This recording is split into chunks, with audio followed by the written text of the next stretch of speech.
Hi everyone. In this video, I want to talk about a range of different topics, primarily dealing with psychological warfare and also the destabilization of the Black family and the LGBTQ agenda. And ultimately, it's a lot. It's a lot to break down, so it may end up being two videos that I do. But in this one, I'm just going to cover some things, and obviously, it's always important to relate everything to the scriptures because the scriptures prophesize of this. So, I'm going to start off with the mass media war against Israelites, gangs, and self hate, which is an article on the website idnworldwide.com. You can check it out. And basically, rap music that talks about violence, and again, not all rap music talks about it, but this is dealing with those that do talk about violence, degrading women, children, men, and it's a psychological form of warfare used to wage a war against the Israelites, Black people.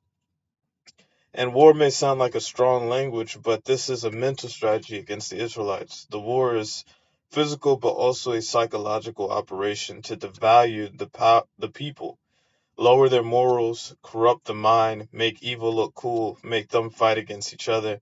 Hip hop could be a voice to uplift the community and has been, but the trap side of it, thugs, bitches, and hoes, they created a Frankenstein monster in the hood out of a post counterculture movement that had the making of a potential awakening for the Israelite community. Mainstream media tries to push away from us positive hip hop music. Instead, they try to send us messages.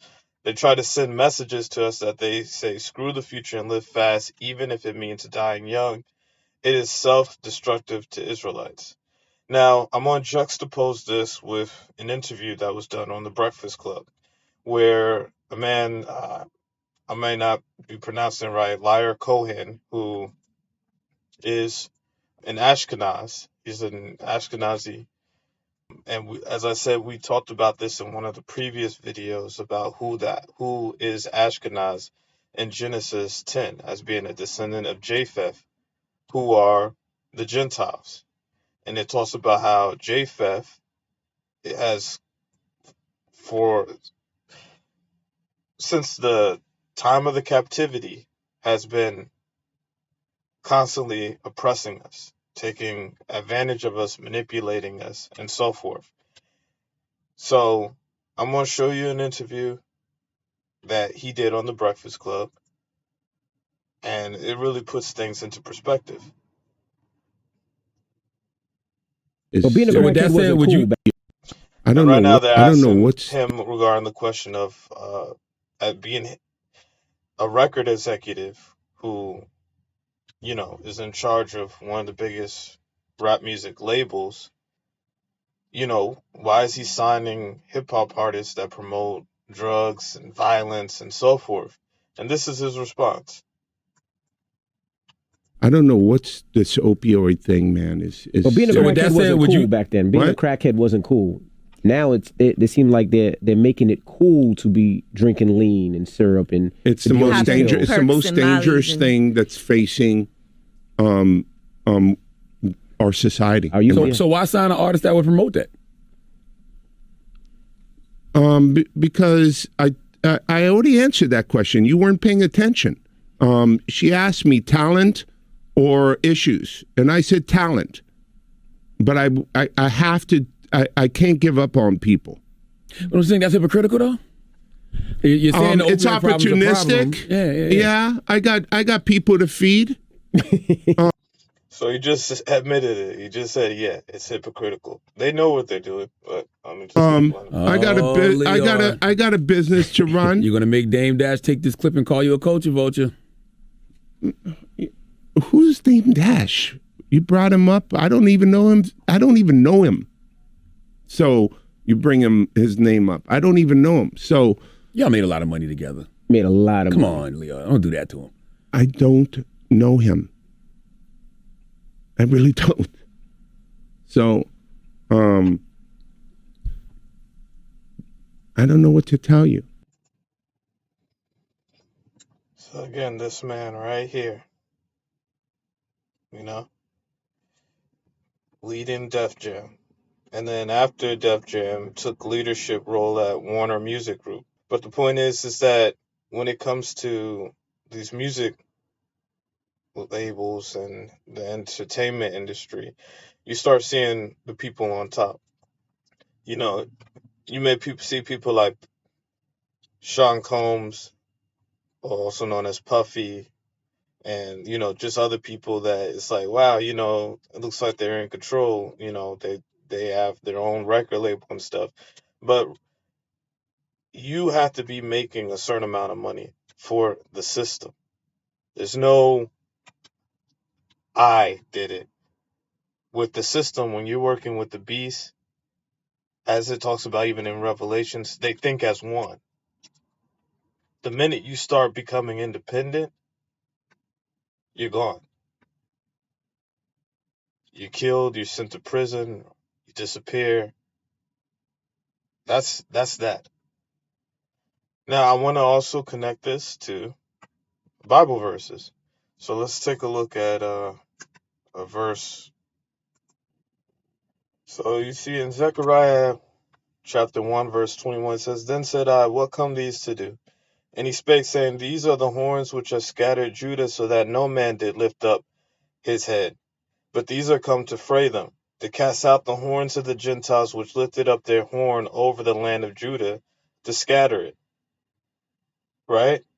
So we see that these Gentiles, as is talked about in Genesis, again, these are all prophecies, are prophesied to scatter Judah, which we see through the transatlantic slave trade and other slave trades and captivities, such as the Pacific Islander slave trade and through blackbirding and so forth, where Israelites were being scattered throughout the four corners of the earth and oppressed. They had power over us. And no one could really fight back. There were isolated times where we may have success in a rebellion or so forth, or even look at Haiti, who's got its independence. But now look at Haiti. It's the poorest nation in the Western Hemisphere. It's destabilized, but yet you still got Gentiles profiting off of it. So it's like they have control of everything, of all the systems of all the systems of production. They control. It's theirs. So this is where it's talking about, where it says that these are the horns which have scattered Judah, so that no man did lift up his head. Not even could lift up your head. Everyone was brought down to the ground, to their knees, walking when they are standing up in chains, in bondage. This is what we see, and we see that even in this video, that these rappers that are signing to them, that's just his property. He looks down on all of them, because if you did care about them, you would be trying to educate them and telling them, okay, look, this is what you're not going to be saying in the music, because your community listens to this. This isn't what the people need to be hearing. But no, their goal is to profit off of us, and their goal is to keep us down. We see this also in the book of Deuteronomy 28. In Deuteronomy 28:44 it says, He shall lend to thee, and thou shalt not lend to him. He shall be the head, and thou shalt be the tail. He cuts these rappers checks, or he's basically in charge of giving these rappers, providing for these rappers. And in return, they do what he wants, what he says. But you see, right, it's like we see all of these things being manifested. All these things came to pass. And as I said, as long as we keep living in this land, we're still going to go through them, even though the 400-year curse is over. So I just wanted to showcase that. So to go back to the article, I don't blame all rappers because some are talking about their personal experiences, telling stories of people they know and or they knew, and trying to express themselves. Some felt trapped in the hood and abused by the system. The talk of drug dealing can be a result of the areas or families they grew up in, a cry for help from addiction, or trying to tell the story of the times they had with these substances. Drugs, violence, sex, and money have been present in music for years. But since the introduction of the internet and new music platforms, it has been given an opportunity for artists to extend their music across the world in a matter of seconds. That combined with the new wave of rapping about being addicted to pills, Xanax, Molly, etc., drinking lean, as they talked about in the video on the Breakfast Club, selling drugs like dope, rapping about killing and beating people, using the word nigger, degrading women, and the fact that anyone can record a song nowadays. Now this becomes a major issue. In Isaiah 51:20, let's take a look at that.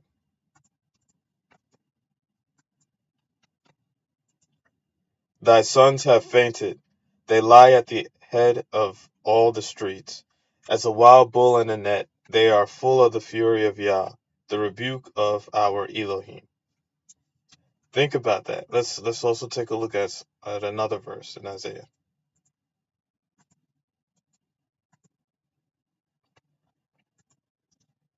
As for my and this is Isaiah chapter 3 verse 12. As for my people, children are their oppressors, and women rule over them. O my people, they which led thee cause thee to err, and destroy the way of thy paths. So when we think of children, how the children have become oppressors, that's this new generation that's falling in love with this sort of trap and drill rap music, and falling in love with just living in the streets, gang banging, young children going to committing homicides, the youth, young adults, and so forth, getting involved with gangs and, just terrorizing their own community. And then obviously we see the woman rule over them because a lot of them were raised in single women households. And that's another thing that I'm going to touch about. It's like, it's just, you see this is happening to our people. Single woman households, children, these children, whether they're having, you see often teenage pregnancies, or, at young ages ended up being either sent to prison or end up, living in poverty. It's like all of this stuff is connected. And then, oh my people, they which lead thee cause thee to err, and destroy the way of thy paths. Look at all these sellouts in the community. Whether it's like people like Reverend Al Sharpton or T.D. Jakes, you got people, on a further end level. It's like, it's all connected. Sports, people that we look up to in the sports industry, like LeBron James, people that we look up to in the music industry, people like Jay-Z and Beyonce, and so forth. That's what I say on the further end level, but it's like, because there are people in our community that look up to these people, and these people will sell you out in a heartbeat for a penny. They don't care. They fell in love with money. Money is their desire. It's their motivation. It's the reason why they, work hours and hours and hours, sweat pouring down. It's for money. It's not because, they want to help our community. They want to see us come out of the ghetto. They want to see us, living righteously. They want to follow the Most High. No, they're doing it for money. They're doing it for fame. They're doing it for attention, for wealth, for all of these things that are vanity, as even Christ knew and foretold. Build up your treasures not on earth but in heaven. But you got a lot of sellouts. You got a lot of people that just fell in love with money. And that's why it says, and destroy the way of thy paths.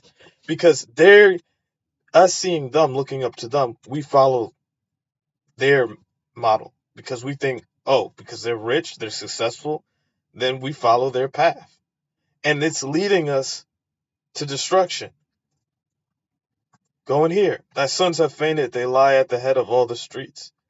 What does this mean when it says fainted? It means, when you faint, you fall. You see a lot of these youth when you look at, sometimes when you go into like these really violent neighborhoods, you'll see police officers with their knees on, one of our people's backs and they're on the ground. I mean, for instance, look at what happened with George Floyd. On the ground, in the street, people watching. And if it ain't another officer, then it's one of their own. Another person that's standing right above them with a gun in their hand and, they're covered in blood. And it's like they're full of the fury. Yeah, it's like the Most High, he talked about in the Deuteronomy that these will be curses. That this is a curse that comes from the Most High. It goes into our people, causing us, as it says, thy brother shall have an evil eye towards his own people. So we see this all taking shape in our community, to our people. Now to go back, continue reading. It says, more specifically, the impressionable fans of rap music who are mostly teens or the youth, and this is not the culture for Israelites to live in. If we want to see positive change, record companies controlled by Caucasians, mass media will do anything to sell music that talks about content like sex, violence, and drugs. And some Israelites fall in love with the money and the fame so much they will sell their soul for it. But don't fall as prey for this. We cannot fall for prey for this. But that's what we've been doing. We've been led as a bull or an ox to the slaughter.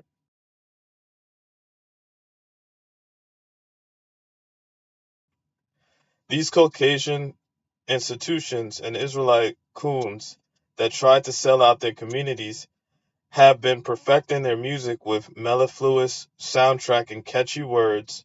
The beats sound nice. It's like it gets you into like into a hypnotized state where it's like it's hard to turn it off. But there are plenty of rappers that don't get enough attention that Israelites must begin transitioning to, like people like Isham Burgundy, who is a Hebrew Israelite rapper, who talks about positive things, about righteousness. I mean, we need to be transitioning to roots reggae, Hebrew Israelite rappers. I mean, just music that is positive. It could be any genre, but if it's something that's positive, that's talking about following the Most High, I mean, that's the music we need to be listening to. Things that are positive, that are enriching. But this other music, we need to remove this from the community. Regarding gang violence to the Israelites in the ghetto and the youth in the streets and inner cities, there is deeply rooted self-hatred which arises from the brutality and evil white racists and their culture and racially oppressive societies. In every conceivable way, social institutions in these societies try to promote and glorify white values, conquest, interpretation of spirituality, heroes, beauty standards, holidays, military campaigns, and perceptions of other peoples in the world.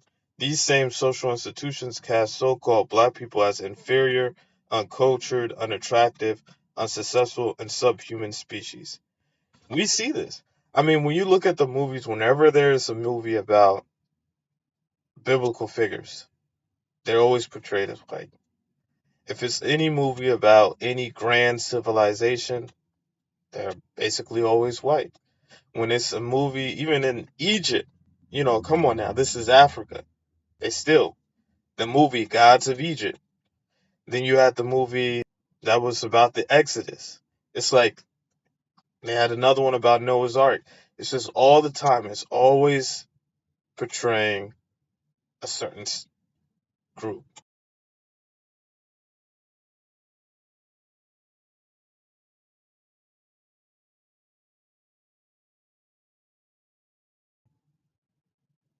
And it's like everyone else falls into the background. And this is why it says, they are the head, we are the tail. It wasn't always like this, but as a result of our ancestors now obeying the Most High, this is the status that we have fell into, of bondage, of being inferior. And then you sometimes see movies where it's like, you could tell that it's about us, like in movies like Avatar. You could tell, you know, these people, these aliens or whatever, it's just a metaphor for our people. But yet you have a Caucasian, a Gentile man that comes in, is basically living inside of our people's bodies, like he's infiltrated, and rises to the top instantly. Takes the woman, ends up beating one of the strongest warriors, and it's like all of a sudden he can like connect with nature like instantly. It's like they want to put that, it's always that white messiah they want to give us. When it comes to a hero, they'll give us the hero. They mold him, shape him, and then present him before us. Like you even see when it came to Captain Falcon. Again, he has to take Captain America's shield. He falls into the mold of Captain America. They morph him into a hero for us. It's like there is no us being the original. It's like if there ever is a time they decide, okay, we'll give them a black face since they've been crying for it for so long. They have to condition that one and then present him before us. It's like, no, we have to get out of that. The black man or woman who beats down or shoots another black person has become so maladjusted psychologically that they have internalized this hatred and do not realize that the rival, who they now devalue, hate, and is determined to destroy, is in a very real sense themselves. Black gangs are actually firing at a mirror image of themselves. That person you kill over a dime bag of weed because he didn't pay you, you just killed yourself. You're killing your own soul. At the end of the day, believe it or not, you're going to have to answer for that in the day of judgment. Because for whatever reason, those $30 was worth more than that life. And as it says, that our bodies is the temple of the Most High. So you basically are trying to attack the Most High. You're going to have to answer for that in the day of judgment. Regarding black girls and women who have kinky hair that go to extremes to which they go to alter their hair, the majority of them in every continent have become so ashamed of their naturally curly hair that they invest considerable time and spend lots of money to change its appearance. Out of desperation, they burn and straighten it to disguise themselves. They buy wigs and weaves and put dangerous chemicals in their hair and undergo expensive procedures to have perms. These expressions of self-hatred are the actions of mentally colonized people who are in dire need of knowledge of their own achievements and greatness, which can then enable them to reclaim and celebrate themselves. The subliminal messaging of labeling black people as inferior is reinforced daily in school classrooms, television programming, church gatherings, and other social activities. In the movies and on television, most black figures are either villains, poor, comedians, athletes, gangsters, or losers in some form or another, and usually are the first people to die. Let's clarify something. There are plenty of Israelite contributions that helped create our modern civilization, advanced technology, and helped improve daily life. Here are just some of the black creators. Lewis Lattimore, a black man who invented the light bulb and perfected it. Some people, mainly Caucasian, lie and say he only made the filament, but Edison, a Gentile, white man, they believe that Edison was the one that perfected it, but Edison actually stole it and took all the credit. Mary W. Jackson and Dorothy Johnson, I may be getting it right, Vaughn, black women, without their help, NASA would not be able to send any machine or person into space. Henry T. Sampson, a black man, created the first digital cell phone. Vivian Thomas, a black man, invented modern heart surgery. He did it without even going to medical school. Dr. Daniel Hale Williams, a black man, was the first modern person to perform open heart surgery. I also heard that a black man invented the internet. You know, they say obviously it was created through the government, like the government played a role in its research, but the person that was really behind the modern internet on the scale that we use it now was a black man.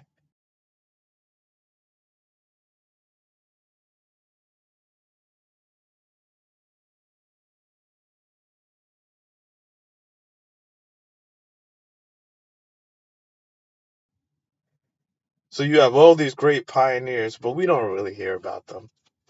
They don't really talk about them like that. Because when you start to see that, you start to internalize it. You don't start to reject yourself. You start to appreciate yourself. Even Christ was going around talking about this, even in his day and age, as it says in John 10:34, where it says, Yeshua answered them, is it not written in your law, I said, ye are gods? So, I mean, he understood that when you start to chant these words and make these things become your mantra, you internalize it. And when you internalize it, you start to perform the actions because, as I said in my other video, when I talked about what God means, it's how it's a it's a title that's also a reflection based off of your actions because, as we know, faith without works is dead. So you start to perform the actions of one who is a God. It's a transformation of self to your highest potential. He understood that. And the system understands that. When you only see yourself as being no good and basically a vagabond or someone that's at the very fringes of society, an outcast, you start to take on those traits. And when you start to live them, it becomes a major issue. You become a stumbling block to your people because now other people are seeing you. And then you have these people, as I said, coons that go out to try to push these narratives of what we should be. And it's like we see their success because the Gentiles are funding them, making them rich, having them wear all this fancy decked out clothing and jewelry and seeing their extravagant lifestyle. And we try to emulate them. But they are not gods. They're the opposite. They're devils. Wolves in sheep's clothing. The Israelites must reorder their priorities so that their youth can see it as their responsibility to make positive contributions to the peace, growth, and development of the Israelite community. Israelites are more than capable of resolving this crisis, and unquestionably through education of their roots, it will require that they commit to claiming themselves as conscious Israelites and forging themselves into community builders and assets rather than continuing on as self-destructive, self-haters, and criminals. It says in Proverbs 4:7, wisdom is a principal thing. Therefore get wisdom, and with all thy getting, get understanding. Wisdom meaning knowing how to behave in any situation, and understanding comes from learning the word of the Most High, of Yah. Wisdom also uses knowledge. Such knowledge is recognizing a gang. Wisdom, and this is right now, I'm going to give you an example of like how wisdom would be like applied. So wisdom would be like recognizing, okay, that's a gang right there. I mean, actually, no. Knowledge would be recognizing that's a gang, a group of people on the corner. And then wisdom is avoiding them and not joining them. You know what I'm saying? You see how you can apply and utilize both of them. Knowledge memorizes the commandments of the Most High.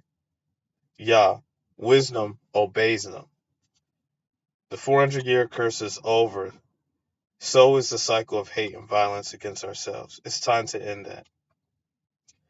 And then, there's a couple of links that talk about, the effects, how self-hatred and cultural disorientation and poverty are connected with gangs. So that's one aspect that I wanted to cover and touch upon. Now I'm going to jump into another aspect. Now, this article, you know, I'm not really going to go really deep into it. As it says, restore the Israelite family. I touched a little bit about it on it, near the tail end of this. It's like, how it's going to be important that we, reorder our priorities. But I do discuss a couple of things that played a role in the dysfunction of the black community. And this particularly dealing with African Americans because, each nation had its own events that caused, that where the Israelites were being successful, and then you had periods of time where they weren't being as successful. So in this article, I covered how it deals with, the African Americans. But again, there's a universality that how this applies on a scope that's just greater than African Americans. Obviously, it's applies to our people globally, because the Deuteronomy 28 curses, they may differ slightly, according to, where an Israelite per se is living, whether they're in Australia or whether they're in Jamaica or whether they're in America or Ethiopia or wherever. But again, it's like we all went through them. Now, I want to, so in this article, scrolling down, I collected some information from different sources, but, I think a major thing too, in addition, like, as it says, reorganizing our priorities, is that young single men find women and marry them. Marriage is very important to economic development.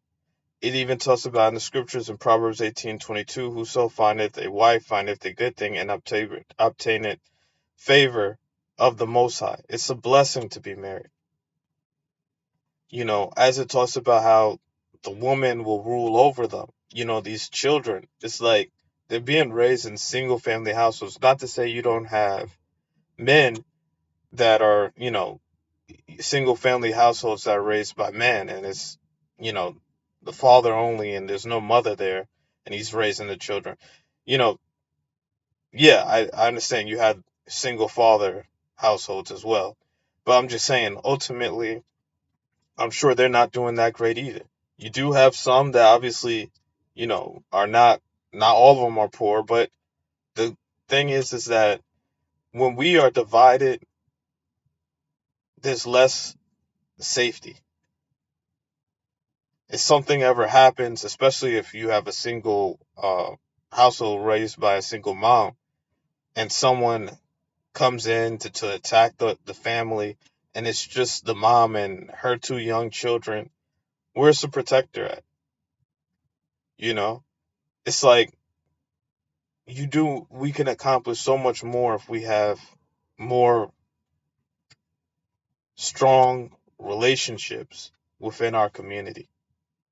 The scriptures in like Colossians 3:19 says, husbands, love your wives and be not bitter against them. Ephesians 5:33 says, nevertheless, let every one of you in particular so love his wife even as himself, and the wife see that she reverence her husband. So you see, it's saying that you love your wives. It's saying that you treat them right. The same thing for the wife. So then we have this issue of domestic abuse, of men attacking women, and on occasion women attacking men. And none of this is acceptable and should not be taken lightly. Like black on black crime, we allow this. As long as we continue to allow this, it's going to tear our community apart. Since some members don't want their spouse or loved one going to prison, they keep quiet. And this has a negative effect on the mentality of the victim. The community, specifically the church and the community, has to become its own judge and tribunal to punish the abusers, as it says in the Bible, book of 1 Corinthians chapter 6. But again, I also had a video where I talked about the black church and its dysfunction as well. So it's like not even in the right capacity to handle these sorts of things. Not all of them, there are some, but a lot of them are not. And then also we need mentors and tutors to give skills training for all the people of the Most High who need more education to utilize all their mind and strength. Not all mentors are old. There are young professionals that can share their knowledge with others so that the Israelites can successfully run businesses and hire apprentices. Nothing among man can substitute for or have a greater impact than the full-scale involvement of the community. It's time to take initiative. Another thing I want to highlight, and it's in 2 articles, but it's really interesting. Let's see. I'm going to take a look at the one New York Times. All right, so this talks about restoring the traditional black family. All right, so I'm going to scroll down. The article is very lengthy, but there's a couple paragraphs to touch upon. And so it talks about how while families headed by women have often proved just as effective as 2-parent families in raising children, the most critical danger facing female-headed households is poverty. So now, again, yeah, you do have some, like I said, single-family households that are doing successful, and it's like you can't blame it on that person because probably they had issues with their spouses that caused them to, split. And, everything happens for a reason. But again, as it even talks about here, is that poverty is a major player because marriage is not only spiritual, as we saw in the book of Proverbs, how it's a blessing to be married. And even Christ talks about it. And then Matthew 19:5, and this is actually just Christ is actually quoting from the book of Genesis. Let's see, and that would be in Genesis 2:24. But again, he's quoting it for a reason. How important it is. He says, "And said, for this cause shall a man leave father and mother, and shall cleave to his wife, and they twain shall be one flesh." So you see how marriage is very important. From even the beginning in the book of Genesis, it's talked about. Now, so that's why I say it's spiritual and it's also economical. It's important to building up our community is that we have more marriages and less out of wedlock pregnancies. It says 70% of black children under the age of 18 who live in female-headed houses are being brought up in poverty. In 1983, the median income for such households was $7,999 compared to almost $32,107 for 2-parent families of all races, in which both spouses work. Without the large increase in female-headed households, black family income would have increased by 11% in the 1970s. Instead, it fell by 5%, perhaps even more. Who knows? If you think of it, it's an incline. It's an increase, in the amount of single-family households in the black community. So it fell by 5% in the 70s, and then you can say that this is it's a multiplier effect. So it could have it fell by another 10% in the 80s, another 15 to 20%. And nice, you see how this is like a gradual destruction of the black community, who itself was coming out of the effects and the horrors of slavery. It's like it took you coming out of slavery, you're building yourself up, trying to get stable, only to get hit with another, you know what I'm saying, another stone. It's like another big stumbling block right before us. It's like you take 2 steps back, 2 steps forward, 3 steps back. There's no continual progress. It says, as last month's report from the Congressional Research Service and the Congressional Budget Office pointed out, the average black child can expect to spend more than 5 years of his childhood in poverty. The average white child, only 10 months. Buried beneath the statistics is a world of complexity originating in the historic atrocity of slavery and linked to modern discrimination and its continuing effects.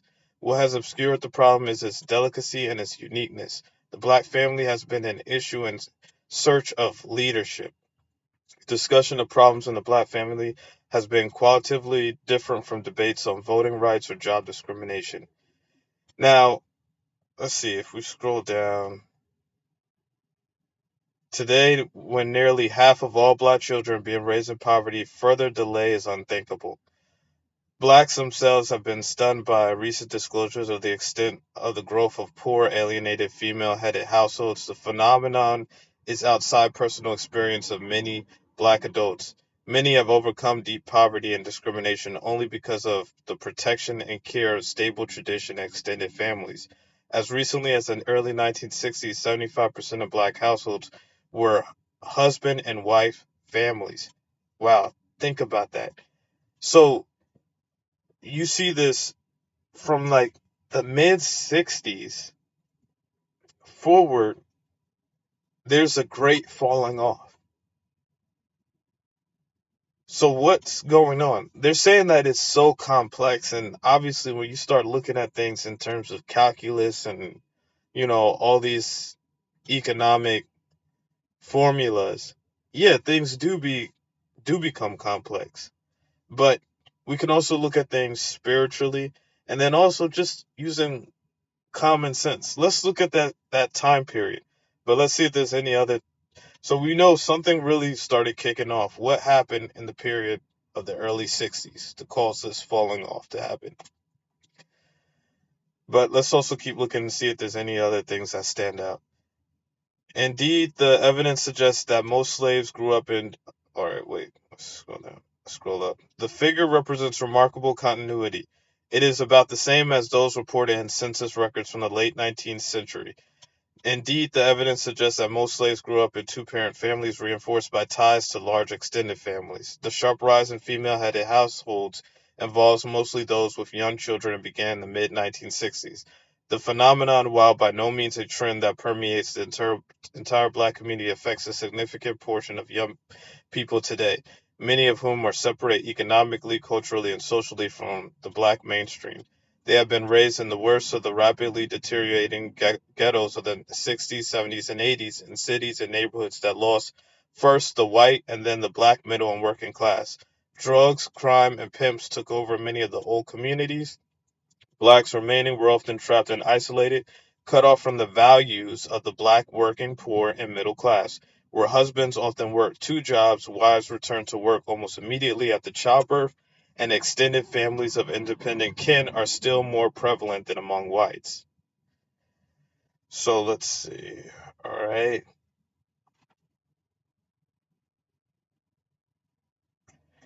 The emergence of single women as the primary guardians of the majority of black children is a pronounced departure that began to take shape following World War II. Ironically, the women and children, the most valuable manifestations of change, do not provide the key to the transformation.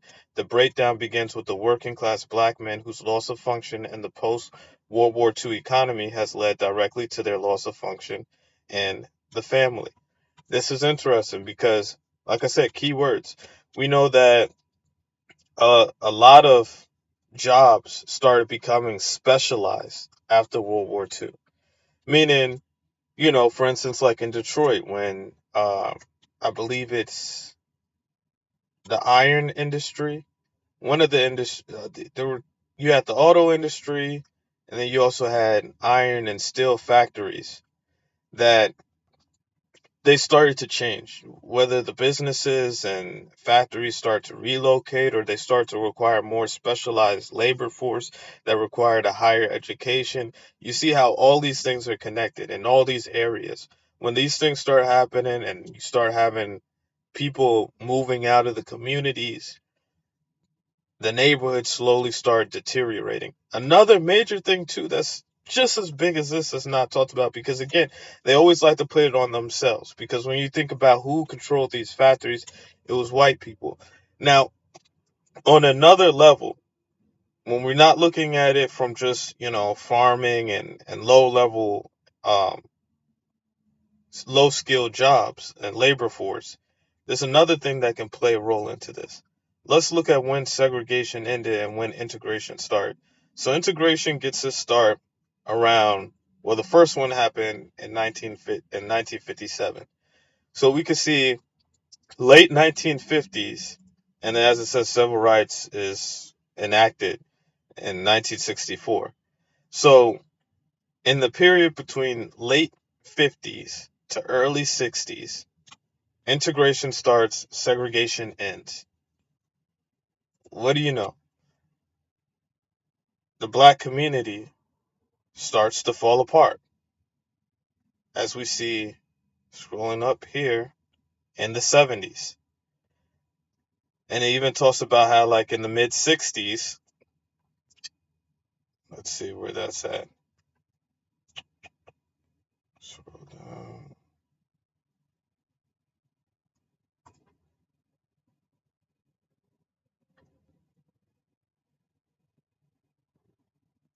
All right, so it says, yet those most, and this is another article, this is City Journal.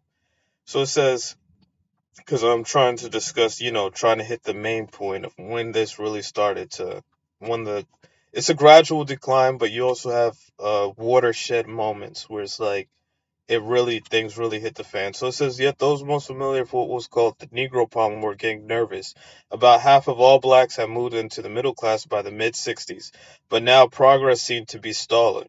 So, like, by the mid 60s, so you have this gradual increase where, you know, black people are doing successful, as it talked about in the Times article.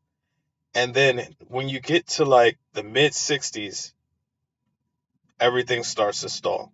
So since the rise in black income relative to that of whites steady throughout the 50s, as we said, integration and segregation really gets its start about 1960, about late 19, I would actually say about, mid 1960s to late 50s is when the segregation starts. I mean, the segregation ends and the integration starts. So it says, in the 50s, so before the integration even began, in these 50s, you had a rise in black income relative to that of whites, meaning we were outpacing them, just about outpacing them. But yet, coming into the 60s, it sputters to a halt. More blacks were out of work in 1964 than in 1954. Remember, integration first starts in 1957. And then it really starts from there to start speeding up, and then it kicks off in 1964. Boom. 1964. Right here. Civil Rights Act of 1964. It's all connected. So when we start looking at these black communities and these black towns like Rosewood, Florida, Tulsa, Oklahoma, and so forth, all these things, these were, if you could manifest what segregation would look like, that would be segregation. You have a black town and you have a white town. And these black towns were just about bustling because they were forced to have to just basically start their own businesses. They were forced because they couldn't get services from the white towns. So they had to develop their own. They were forced to have to start their schools. They were forced to have to start this. And since the government wasn't really providing as many public handouts as they do now, they couldn't rely on food stamps or a government check. No, they had to do it. And as a result, you saw the black income was just about out. We were getting ready to outpace the Gentiles. And then it falls, and then everything starts to fall apart. And I'm not saying that to integrate, is on the surface level is a bad thing. No, there's nothing wrong with, I'm not saying we need to be divided. And what I'm saying, though, is that we do need to have our own communities. And that doesn't mean we do what they did in that we reject them and say, no, we're not going to provide you any services. No, but it's the fact that when we started investing in white businesses and building them up, we neglected our own. And as a result, and this was perpetuated because the government knew what it was doing when they started doing these government handouts. They paint the picture of it, from the standpoint of how they're worried and they want to make sure that we're protected. And they're like, how is this happening to black people? We thought we were helping them out. No, I believe they knew what they were doing, because that goes back to Zechariah 121 that I had just read earlier, where it says that the horn of the Gentiles basically has lifted themselves above Judah, above the Israelites, that no man, none of us would lift up our head.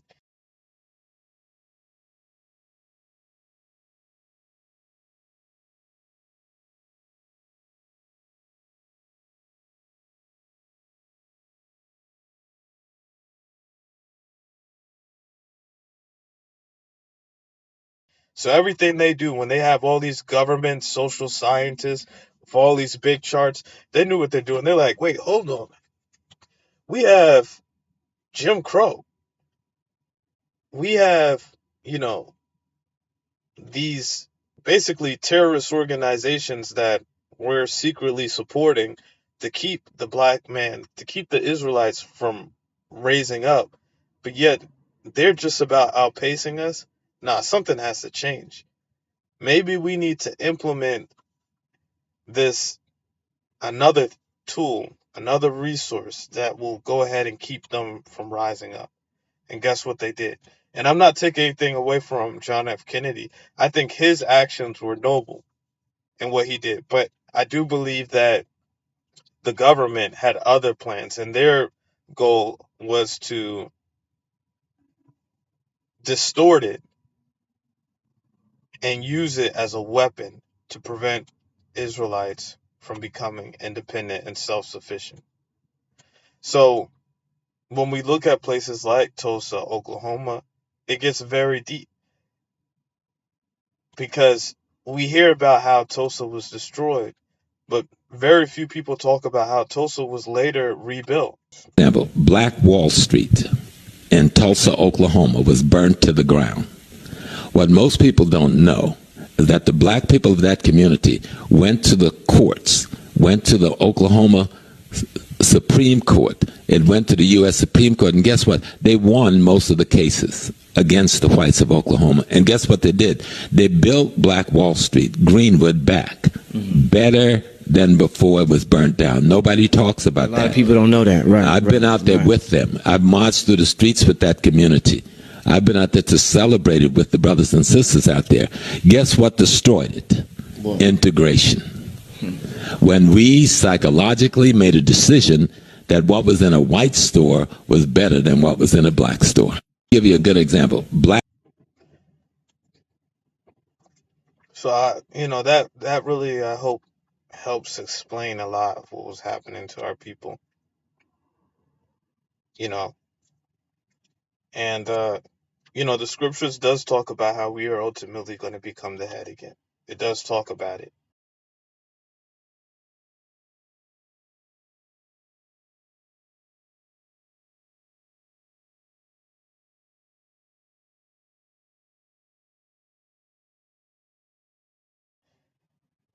But it's important that we go back to following the Most High, that we come together as a community, unite as one, as His Imperial Majesty stated.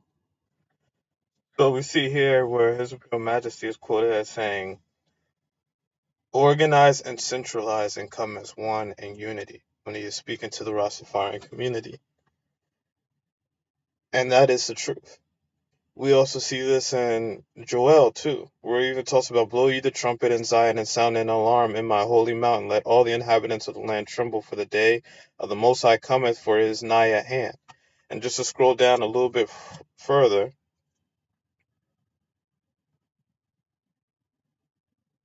I want to use that as like the context to understand. Look, these are the last days we are living in. It says, blow the trumpet in Zion, sanctify a fast, call a solemn assembly, gather the people, sanctify the congregation, assemble the elders, gather the children and those that suck the breast. Let the bridegroom go forth out of his chamber, and the bride out of her closet. Let the priests, the ministers of the Most High, weep between the porch and the altar, and let them say, Spare thy people, O the Most High, O Yah, and give not thine heritage to reproach, that the heathen should rule over them. Wherefore should they say among the people, Where is their Elohim? Then will Yah be jealous for his land and pity his people. So we see that, and then also it talks about, Yah will answer and say unto his people, Behold, I will send you corn and wine and oil, and ye shall be satisfied therewith, and I will no more make you a reproach among the heathen. But I will remove far off from you the northern army, and will drive him into a land barren and desolate, and his face toward the east sea, and his hinder part toward the utmost sea. And his stink shall come up, and his ill savor shall come up, because he have done great things. Now think about that. What is it saying? It's telling you it's going to reverse the curses. Remember, the corn, the wine, the oil, these are blessings. So he's telling you that he's going to remove the curse and give you a blessing, and the people that have been oppressing us, he is going to judge them. As it talks about in Genesis 15 through 13, about how the nation which basically oppressed us, he will judge, and that we will come out with many great substances, these blessings. So these nation that you see right here, these northern armies, when you think of the north, that's talking about Europe. Is talking about the Gentiles, because they settled in the northern lands, Japheth. By these were the isles of the Gentiles. So we see that the people that are oppressing us, and not even just, we always make it sound like it's just Europeans, but even Asians, all the Caucasians, Japheth, the people that are oppressing us, they are going to be punished. We will be raised up and they will be put down, as it says that he will cause them basically to be placed in shame. How his face will look toward the east sea, with his face toward the east sea, and his hinder part toward the utmost sea, and his stink shall come up, and his ill savor shall come up, because he have done great things. Yeah, because he did great things. When you look at what they did to us, that was great. Great in the standpoint of not like they did a valiant, remarkable thing that should be praised, but great as in it was horrifying. It was terrifying.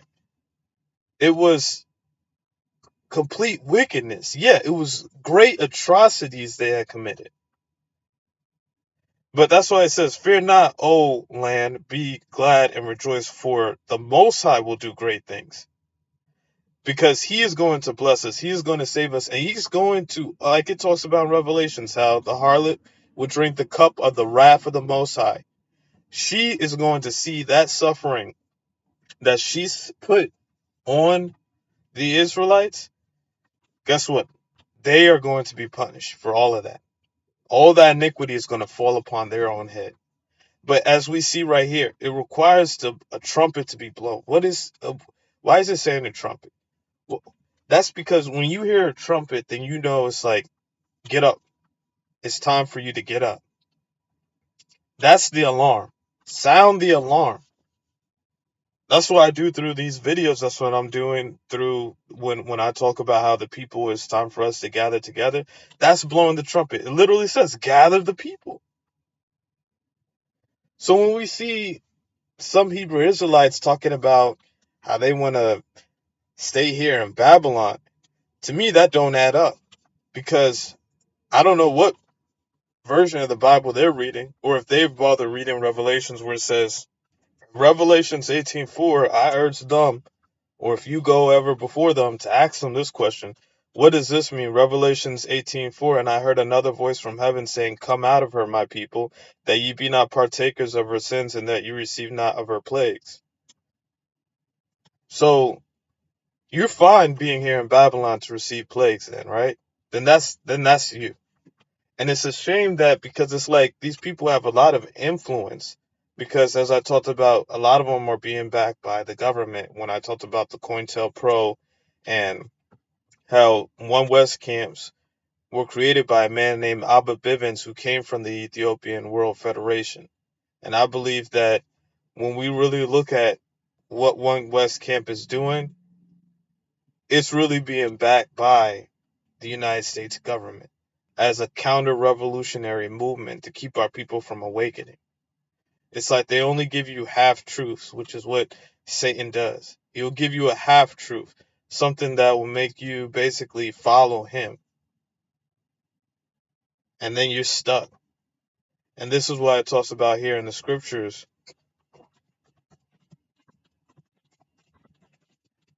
Look at this. Isaiah chapter 10, verse 22. For though thy people Israel be as the sand of the sea, yet a remnant, keyword remnant, of them shall return. The consumption decreed shall overflow with righteousness. So now when you see a remnant, what does that mean?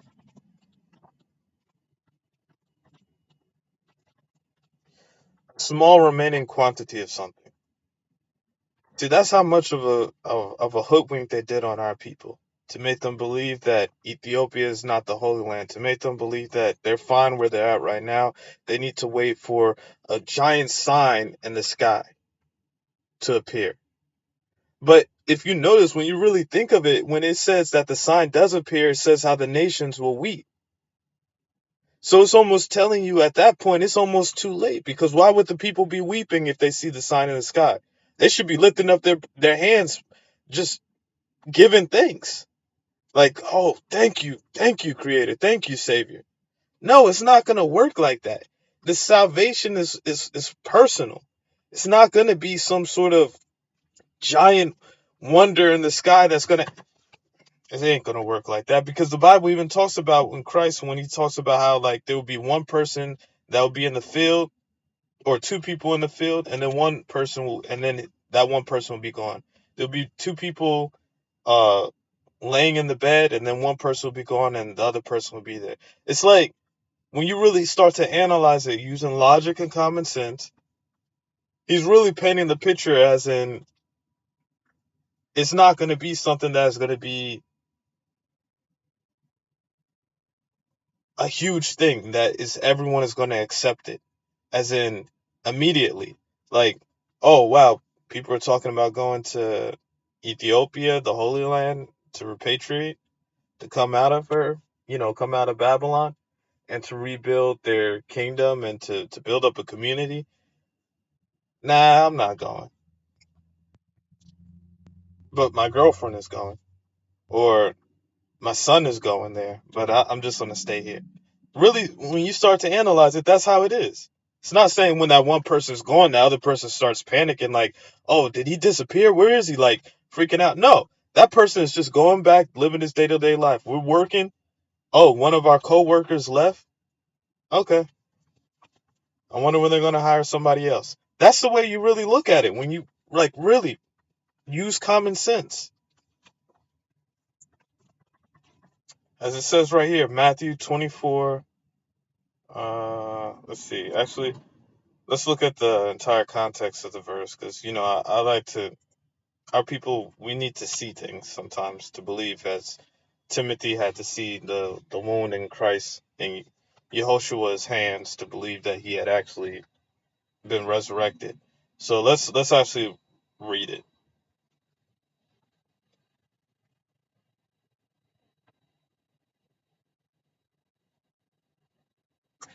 So this was talking about the end of days. It says, but as the days of Noah were, so shall also the coming of the Son of Man be.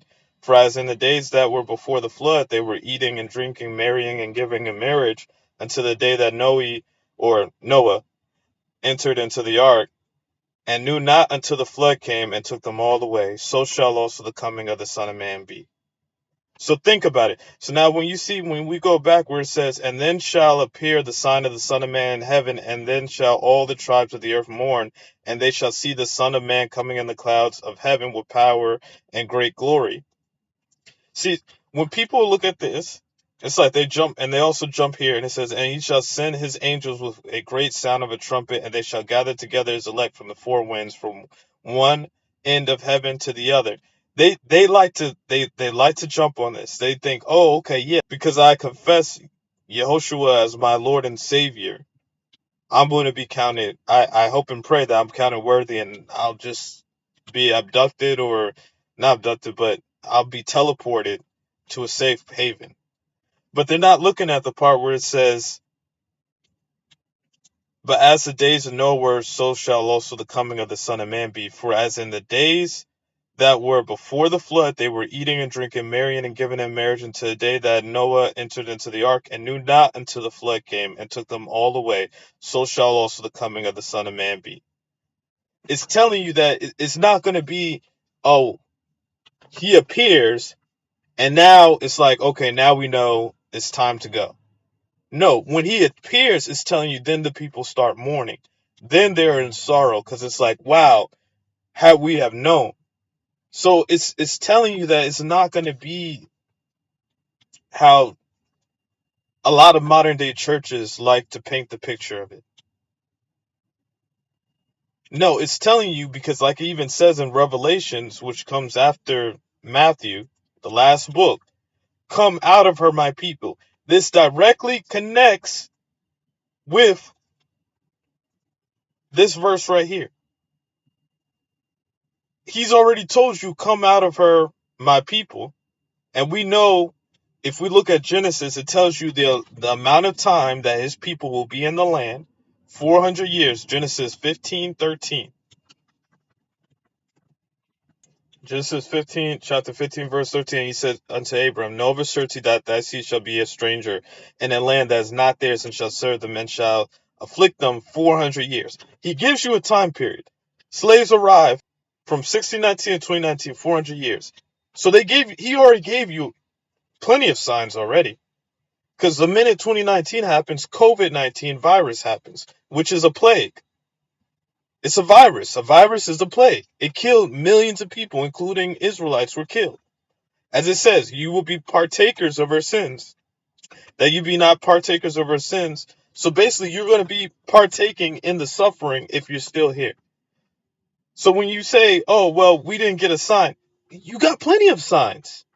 Is that not a sign right there for you, my people? It's not the sign where it says, okay, so you know now that when it's talking about gathering, and it says that there's going to be a trumpet that's sounding,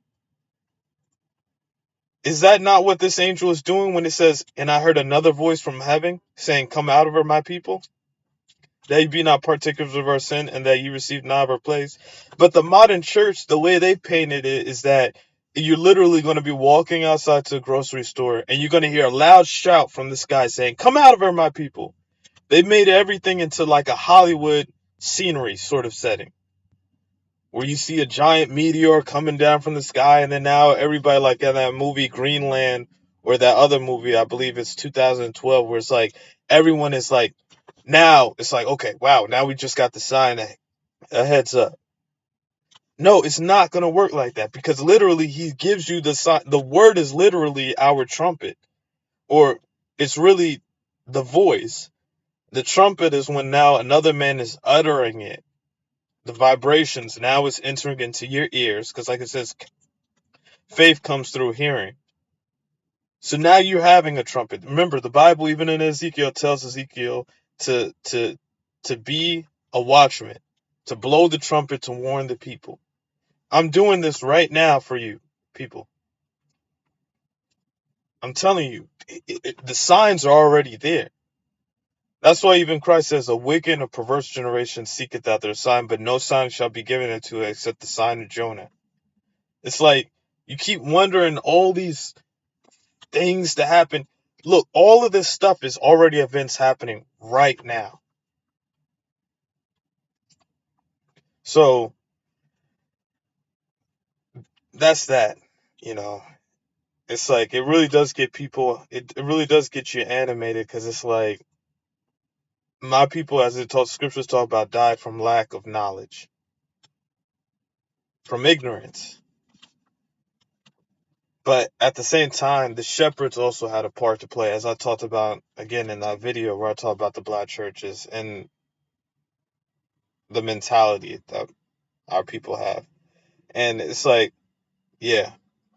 So this is the first part of the video